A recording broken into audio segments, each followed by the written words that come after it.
xool xanaa da ngaa dof muy kàddu yi nga xam ne kàddu yu parti PUR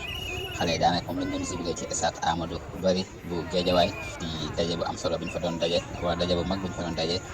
ñoom waa parti PUR ñi ngeen gis ñii dem nii nag ñooy waa Yeumbeul Sud ñoo def seen mobilisation bu takko ñoom it ànd ak seen maire de la commune muy monsieur Bara Gaye ñoom ñëpp ñu demoon teew ci stade ba moom Bara Gaye ji def ay discours kàddu yu am solo wax ko fa moom it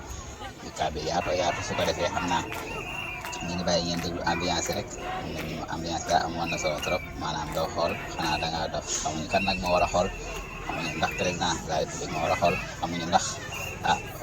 parti opposant yi ñoo war a xool waaye en tout cas kii daal génn na ak doole nag doo xool xanaa da ngaa dof